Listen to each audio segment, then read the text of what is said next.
नाज़रीन भलीकार चवंदासीं ज़िक्र कंदासीं त सखर में सदर आसिफ अली ज़रदारी जी सदारत हेठि अमन अमान जी सूरत हाल बाबति इजलास थियो।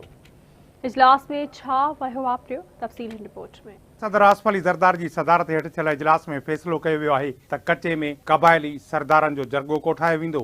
जरगो मक़ामी आबादीअ सां ॻाल्हियूं कंदो ऐं इलाइक़े मां हथियारनि ऐं ॾोहनि जे ख़ात्मे लाइ किरदार अदा कंदो। सखर में सदर आसिफ अली ज़रदारी जी सदारत हेठि अमन अमान जी सूरत हाल बाबति इजलास थियो। गॾिजाणी में सिंध जे वॾे वज़ीर मुराद अली शाह, सिंध जे सीनियर वज़ीर शर्जील इनाम मेमून, वफ़ाक़ी घरू वज़ीर Mohsin Naqvi, IG Sindh Ghulam Nabi Memon, DG rangers ऐं ॿियनि शिरकत कई। इजलास खे ख़िताब कंदे सदर आसिफ अली ज़रदारी चयो त अमन अमान जी ख़राबी कंहिं बि सूरत में बर्दाश्त न कई वेंदी। शहर हुजे या बहिराड़ी, अमन हर हाल में मुकमल तौर ते बहाल थियणु घुर्जे। सदर आसिफ अली ज़रदारी चयो त पुलिस ऐं ॿिया इदारा अमन अमान जी मुकमल बहाली लाइ कमु करे रहिया आहिनि। ख़ुशहाल पाकिस्तान लाइ हर मुमकिन क़दम खणंदासीं। सदर आसिफ अली ज़रदारी चयो त घोटकी ऐं करमपुर पुल जे तामीर जो कमु जल्द मुकमल कयो वञे। सदर आसिफ अली ज़रदारी चयो त सखर बैराज हिकु क़ीमती असासो आहे। उनजी बहाली मज़बूतीअ लाइ कोशिशूं तेज़ कयूं वञनि। सखर बैराज जी बहालीअ में का बि कोताही क़बूल न कई वेंदी। सखर बैराज ज़रायत लाइ अहम मनसूबो आहे। आईजी सिंध इजलास खे ॿुधायो त ॾोहारनि जी सरगर्मियुनि में घटिताई आई आहे। गुज़िरियल 2 ॾींहनि में शाहराहनि ते कंहिं बि ॾोह जी ख़बर रिपोर्ट न थी आहे। टारगेटेड ऑपरेशन ऐं स्मार्ट कैमराऊं लॻाइण सां ॾोहनि में घटिताई आई आहे। डीजी रेंजर्स ॿुधायो त सिंध पुलिस ऐं रेंजर्स गॾिजी 133 ऑपरेशन कया, जंहिं दौरान 100 ॾोहारनि खे गिरफ़्तार कयो वियो, जॾहिं त 308 मनशात फरोशनि खे बि गिरफ़्तार कयो वियो। मुल्क जे सदर खे ॿुधायो त कचे में भरपूर क़िस्म जो ऑपरेशन अंटर आहे। पुलिस ऐं रेंजर्स अवाम खे तहफ़ुज़ फराहम करण लाइ हर मुमकिन कोशिश कई। धाड़ेलनि जी सप्लाई लाइन मुकमल तौर बंदि करण लाइ क़दम खयां वञनि। सदर आसिफ अली ज़रदारी खे ब्रीफिंग ॾिनी हुई त घोटकी ऐं करमपुर जे विच में पुल जी तामीर बि मुकमल थियणु ज़रूरी आहे। मुकमल तौर अमन जे क़याम सां हालतूं बहितर थी सघनि थियूं। ऑपरेशन खां अॻु मुख़्तलिफ़ बिरादरियुनि विच में हलंदड़ तकरारनि जो ख़ात्मो बि ज़रूरी आहे। ॿिए तरफ़ इजलास में फ़ैसिलो कयो आहे त कचे में क़बाइली सरदारनि जो जरगो कोठायो वेंदो। जरगो मक़ामी आबादीअ सां ॻाल्हियूं कंदो ऐं इलाइक़े मां हथियारनि ऐं ॾोहनि जे ख़ात्मे लाइ किरदार अदा कंदो। इजलास में इहो फ़ैसिलो कयो वियो त सिहत ऐं तालीम जूं सहूलियतूं फराहम कयूं वञनि। ज़रियनि मूजिबि इजलास में अॼु खां ई कचे में ऑपरेशन शुरू करण जो फ़ैसिलो कयो वियो आहे। उहो फ़ैसिलो कयो त संगीन ॾोहनि में मुलविस जवाबदार जेकॾहिं हुकूमत आॾो सरेंडर कनि त नरमी कई वेंदी। सिंध सरकार समूरा वसीला फराहम कंदी। गॾिजाणी में फ़ैसिलो कयो वियो आहे त कचे में पुलिस ऐं रेंजर्स ऑपरेशन कंदी। पुलिस खे मशीन गन ऐं DMR राइफल्स फौरी तौर ते फराहम कयूं वञनि। पुलिस जी पघारनि में फौरी तौर ते इज़ाफ़ो कयो वञे। चीफ जस्टिस काज़ी फ़ाइज़ ईसा रिमार्क्स ॾींदे चयो आहे त PTI ॿी जमायत में शमूलियत इख्तियार करे आपघात छो कयो। जिन इलेक्शन विढ़ण जी ज़हमत ई न कई, उन्हनि खे छो मख़सूस सीटूं ॾिनियूं वञनि।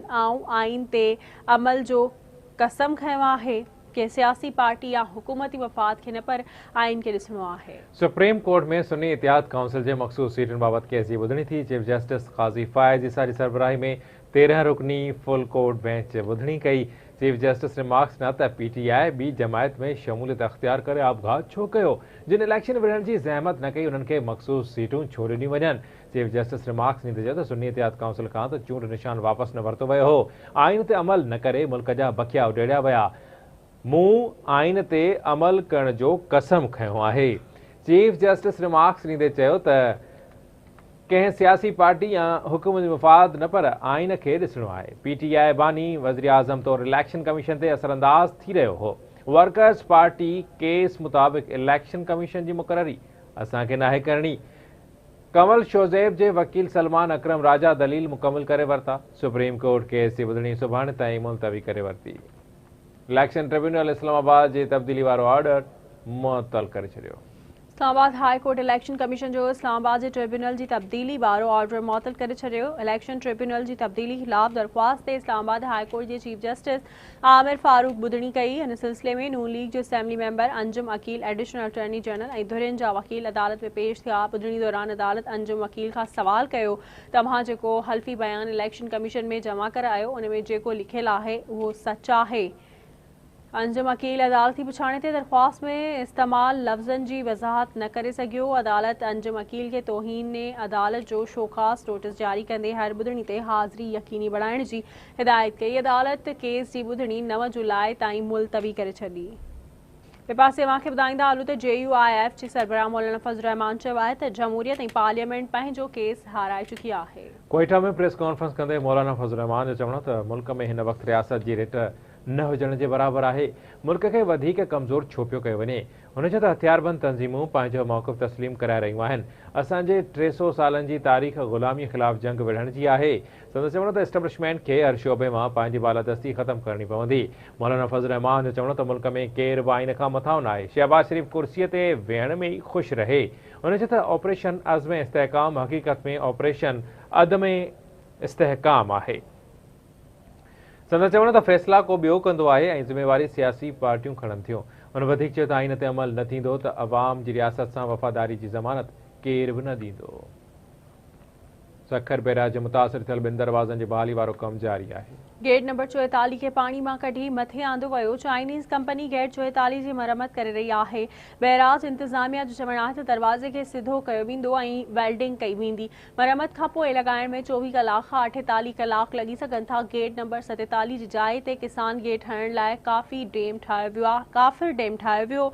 किसान गेट खे अप स्ट्रीम में आणे पाणी मुकमल रोकियो वियो। हफ़्ते में दरिया जी पाण लेवल ठाहिण शुरू कई वेंदी।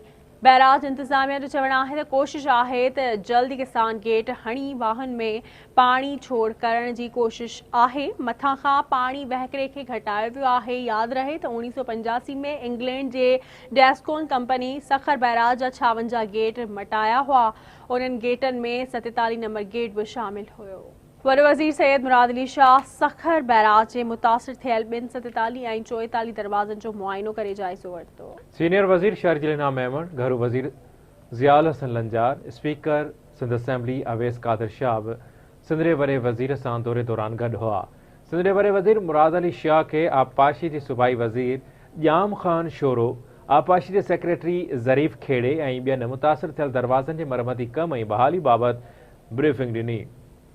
वरे वज़ीर मुराद अली शाह दरवाज़नि जी बहाली ऐं मरमती कम जल्द मुकमल करण जी हिदायत कई। नाज़रीन, सिंध असेंबली जो इजलास पहिरियां स्पीकर अवैस कादिर शाह ऐं बाद में डिप्टी स्पीकर नवीद एंथनी ऐं जमील सूमरे जी सदारत हेठि थियो। सिंध असेंबली जे केतिरनि मेंबरनि चयो आहे त संदनि इलाइक़नि में बि पीपल्स बस सर्विस शुरू कई वञे। सिंध जी असेंबली जे इजलास जी कार्रवाई जा तफ़सील हिन रिपोर्ट में। असेंबली जे केतिरनि ई मेंबरनि सिंध जे ट्रांसपोर्ट खाते जे कम जी साराह कंदे सिंध जे ट्रांसपोर्ट वारे वज़ीर शर्जील इनाम मेमण खे अपील कई आहे त संदनि इलाइक़नि में बि पीपल्स बस सर्विस शुरू कई वञे। सिंध असेंबली जो इजलास स्पीकर अवैस कादिर शाह ऐं डिप्टी स्पीकर नवीद एंथोनी ऐं जमील अहमद सूमरे जी सदारत हेठि। सिंध असेंबली जे इजलास खे ख़िताब कंदे सूबाई वज़ीर ज़ुल्फ़कार शाह चयो त मज़हबी सियाहत खे बहितर बणायो वेंदो। सिंध में केतिरा ई तारीख़ी मंदर मौजूदु आहिनि जिन खे दुनिया ॾिसणु चाहे थी। मज़हबी सियाहत खे हथी वठाईंदा। सिंध जे सियाहत वारे वज़ीर ज़ुल्फ़कार शाह चयो त अदालतूं स्टे ख़तमु कनि त म्यूज़िक टीचर्स जो मसइलो हल थिए। असेंबली मेंबरनि मुतालबो कयो आहे त मज़हबी सियाहत जा लंघ खोलिया वञनि। गोरख हिल खे पब्लिक पार्टनरशिप तहत बेहतर बढ़ायो वेंदो। पूरे सिंध से बल्कि पाकिस्तान से भी काफ़ी जगहों से बच्चे आते हैं और यहाँ पे म्यूज़िक सीखते हैं, म्यूज़िक की क्लासेस लेते हैं। और जैसे ही कुछ दिन पहले आपने सुना होगा कि जब म्यूज़िक के टीचर यहाँ पे सिंध गवर्नमेंट ने जब उनके हुए टेस्ट हुए तो यही हमारा इदारा है जो उनको इंस्टीट्यूट वो उनको सर्टिफिकेट्स देता है और उसके हवाले से ही वो हुए एजुकेशन डिपार्टमेंट में जो म्यूज़िक टीचरों का था। मगर अफसोस से कहना पड़ता है कि कोर्ट ने वो भी रोक लिए हैं। तो मैं समझता हूं कि कोर्टों को देखना चाहिए। ये छोटे छोटे लोग हैं सर, हम इतनी फीस भी वहाँ नहीं लेते। 15,000 रुपये फीस है उसकी और पूरे कोर्स की। तो मैं समझता हूं सर कि ये कोर्टों को भी सोचना चाहिए। टीचरों पे पाबंदी लगाई हुई है। म्यूजिक टीचर अक्सर हमारे पास आते हैं और पहली पाबंदी आपको पता है कि और भी जो 1 से लेके 4 ग्रेड तक वो भी लगी हुई है कोर्ट में। मगर ये तो इनको तो तकरीबन इनका हो गया था, म्यूजिक टीचरों का अभी स्टे है। मैं रिक्वेस्ट करूंगा कोर्टों को कि इस पे नजरसानी करें कि बहुत सारे लोग बेरोजगार हैं। पीपल्स पार्टी जे एमपीए मुमताज़ जखरानी चयो त असां वटि अमन अमान जी सूरत हाल बहितर न आहे। रुगो सिंध में ग़रीब माण्हुनि खे घर ठाराए ॾिना पिया वञनि। गुज़िरियल हुकूमत सिंध खे कुझु न ॾिनो। पीपीएमपीए मुमताज़ जखरानी चयो त पीपल्स पार्टी जे दौर में को बि कैदी न हो। ईद राति फरियाल टालपुर खे गिरफ़्तार कयो वियो। हिक पार्टी जे लीडर खे जेल में सहूलियतूं ॾिनियूं पियूं वञनि। देसी कुकुड़ खाए पियो। सदर आसिफ अली ज़रदारी 11 साल कैद में रहियो पर हुन कॾहिं बि देसी कुकुड़ न खाधो। पीपल्स पार्टी जे दौर में को बि सियासी कैदी न हुयो। मूंखे अफ़सोस सां चवणो थो पए ईद जे राति अदी फरियाल खे जंहिं नमूने सां एक न्याणी कई जे तरीक़े से हॉस्पिटल में जेल में जे तरीक़े से रखियो उनकी जेतरी भी मजम्मत कजे ओतरी घट आहे। चाहे अगर हिन जा न्याणी हुजंदा त असां इन क़िस्म जो कॾहिं बि सोचे भी नथा सघूं। न्याणियूं हर कंहिंजा प्यारा हूंदा आहिनि। ठीकु आहे, असांखे इन मर्दनि खे रखो, असां तिन्हनि जे लीडर के देसी मुर्गियूं भी ॾियूं था, ट्रेडमिल भी ॾियूंसि था, चङो वॉक करे वर्जिश भी करे, बेशक करे, असां उनखे एतिराज़ असां नथा कयूं, थियणु खपे। अंडा भी खाए, भले वकीलनि सां भी मिले, वॉक भी करे, 2-4 देसी मुर्गी ॿिया भी मोकिलूसि। मां सलाम पेश थो कयां आसिफ अली ज़रदारी साहब के, जंहिं 11 साल जेल जूं सोबतूं काटियूं, उन त कॾहिं एसी जो डिमांड न कयो, उन कॾहिं त का देसी मुर्गी जी ॻाल्हि कोन कई। हिन खे देसी मुर्गियूं खपनि था। PPMPA जाम शबीर चयो त बजट में हारी कार्ड मुतारफ़ कराइण सुठी ॻाल्हि आहे। सिंध जो आवाम कम ॾिसी वोट ॾींदो आहे। जाम शबीर चयो त NICVD जहिड़ो इदारो पूरी एशिया में न आहे। सिंध जे सीनियर वज़ीर शर्जील इनाम मेमून बि NICVD मां इलाज करायो। गंबट में फ्री जेरे जो ट्रांसप्लांट कयो वेंदो आहे। जाम शबीर चयो त सांगड़ में रोडनि जो जार विछायो वियो आहे। असांखे सांगड़ लाइ पीपल्स बस सर्विस ऐं NICVD ॾिनी वञे। चौमासे जी बरसातुनि खां अॻु नालन जी सफ़ाई कराई वञे। सिंध असेंबली में PPMPA इस्माइल ड्राहू चयो त तनक़ीद करणु अपोज़िशन जो हक़ आहे। अॻुवारी मुखालिफ़ धुर ऐवान ते चढ़ाई कंदी हुई। पीपल्स पार्टीअ जी हुकूमत में अचण खां पोइ सूबे में 28 यूनिवर्सिटियूं आहिनि। NICVD को अपग्रेड करना, उसका जो मरकजी इदारा है और उसका जाल बिछाना, हाँ हर जगह नहीं है, ठीक है, लेकिन इतना वसी जाल जो सिंध में इस वक्त बना हुआ है, ये पाकिस्तान पीपल्स पार्टी का क्रेडिट है कि NICVD जैसा इदारा उन्होंने बनाया है जो पहले कभी यहाँ नहीं था। फिर गेम से गंबट का इंस्टीट्यूट है। PPMPA इमदाद पिताफी चयो त मुल्क खे तरक़ी जे रस्ते ते आणणो आहे त मज़हब ऐं सियासत खे धार करणो पवंदो। हुन चयो सखर बैराज जे वाक़े ते अफ़सोस आहे, पर बहाली जो कमु तेज़ीअ सां जारी आहे। तालीम जी बहितरी ताईं सिंध तरक़ी न करे सघंदी। कि अगर इस मुल्क को तरक्की करनी है, अगर इस मुल्क को आगे जाना है, तो मजहब और सियासत को अलग करना होगा। मैं चीफ मिनिस्टर साहब को, आज शायद प्रेसिडेंट साहब भी सखर है, तो जल्द से जल्द ये सखर बैराज वाला, ये हादसे कुदरती होते हैं सर, इसमें किसी बंदे का नहीं होता। यहाँ तो अल्लाह ना करे कोई भी चीज हो जाए, हम कोशिश करेंगे कि किसी के गिरबान पहुंच जाए, बोले कि आपने गलत किया, ऐसा नहीं होता।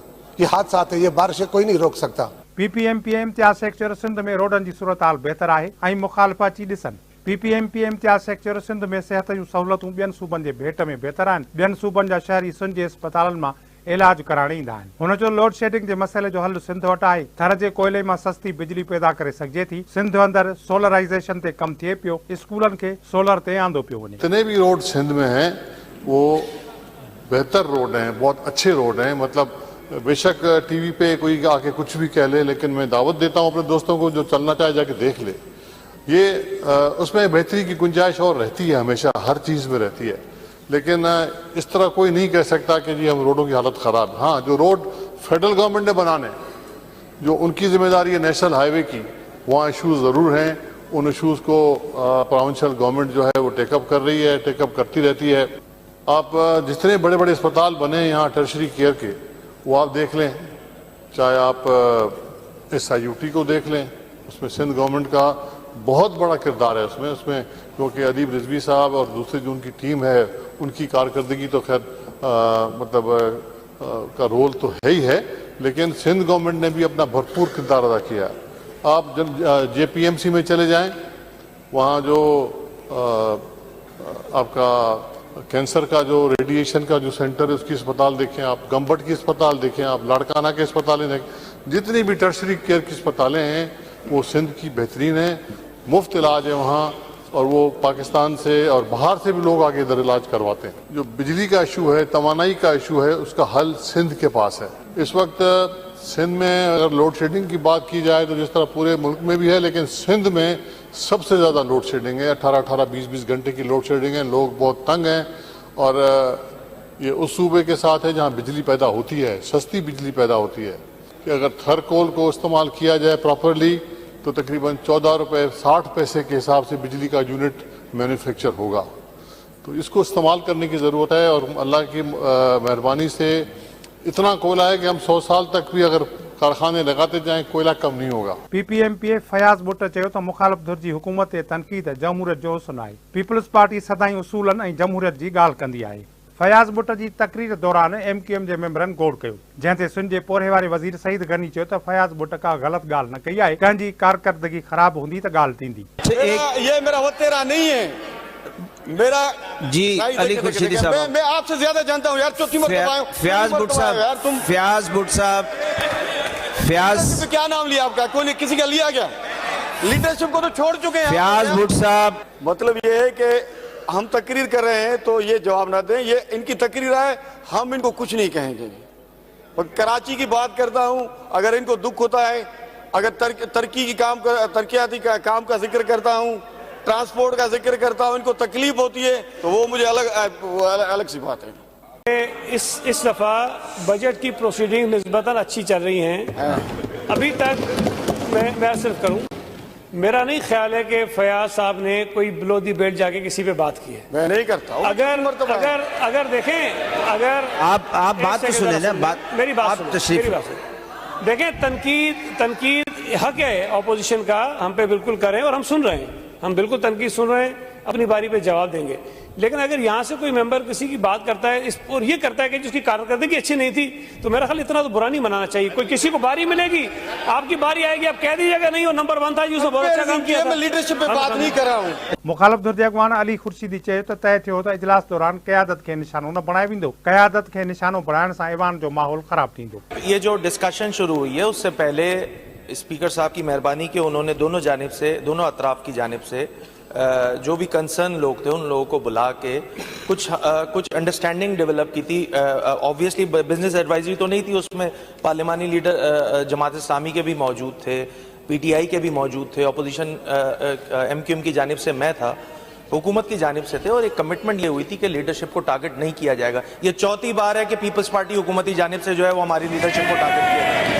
ये मिसकमिटमेंट हो रही है। तालीम वारे सूबाई वज़ीर सरदार शाह चयो त ऐवान में को बि क़यादत खे निशानो न बणाईंदो, इहो तय आहे। सूबे ऐं अवाम जे भलाईअ लाइ लिसानियत ते ॻाल्हाइण खां पासो कयो वञे। मैं अपोजिशन लीडर साहब की इस बात से इत्तेफाक करता हूँ कि ये अंडरस्टैंडिंग हो चुकी है। दो चीजें आप तकरीर करोगे? एक मिनट फयाज, कोई भी तकरीर नहीं कर सकते। फयाज एक मिनट जनाब, बस कर रहे ना, बात करो। आप तशरीफ रखिए। डिप्टी स्पीकर, जनाब डिप्टी स्पीकर साहब,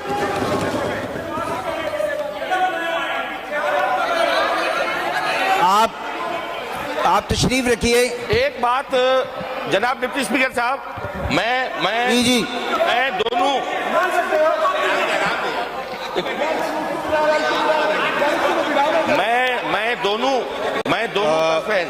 PPMPA मुकेश कुमार चावला चयो त मुखालिफ़ धुर अॻवान पंहिंजनि मेंबरनि खे क्रॉस टॉक खां रोके हुकूमत ते तनक़ीद करणु मुखालिफ़ धुर जो हक़ आहे। ऑपोजिशन लीडर साहब ने जो बात बोली बिल्कुल, मगर हम तो आपको मुताबिक होंगे, हम आपसे बात करेंगे, हम अपनी स्पीच आपकी तरफ करेंगे।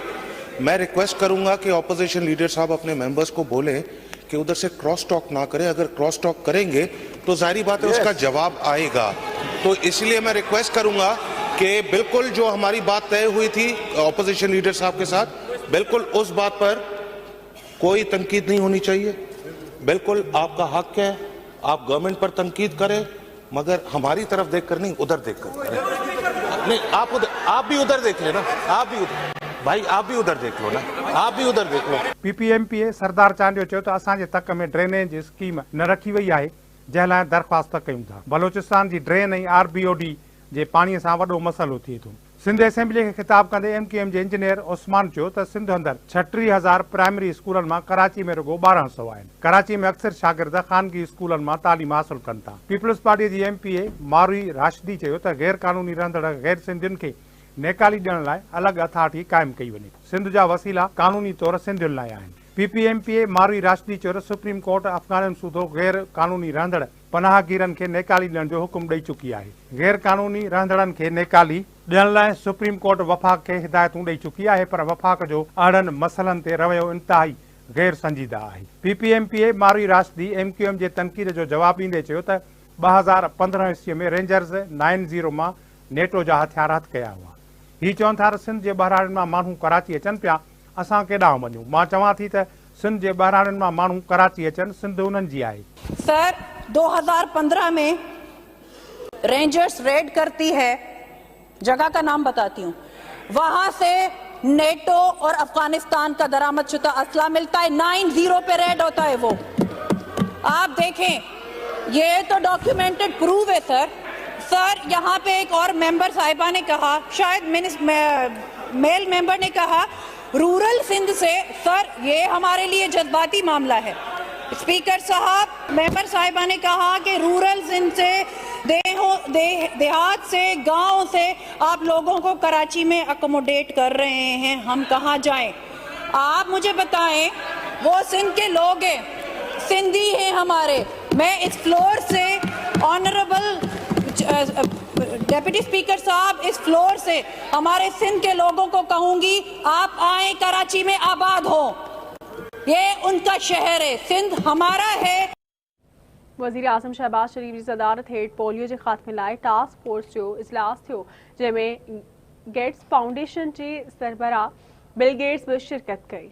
इजलास में ॻाल्हाईंदे वज़ीर आज़म शहबाज शरीफ चयो त वफ़ाक़ी हुकूमत सूबाई हुकूमतुनि सां गॾिजी मुल्क मां पोलियो जे ख़ात्मे जे लाइ पुरअज़्म आहे। वज़ीर आज़म जो चवणो हो त पंहिंजे ॿारनि जी ज़िंदगियुनि खे महफ़ूज़ रखण ऐं मुल्क खे पोलियो खां पाक करणो आहे। हुकूमत पोलियो जे ख़ात्मे जे लाइ समूरा वसीला कतब आणींदी। इजलास में बिल गेट्स जो चवणो हो त पाकिस्तान सां गॾु पोलियो ऐं सिहत जे ॿियनि शोबनि में कमु करण लाइ पुरअज़्म आहियूं। संदसि चवणो त पाकिस्तान में डिजिटलाइज़ेशन जो मंसूबो असांजी तरजीह आहे।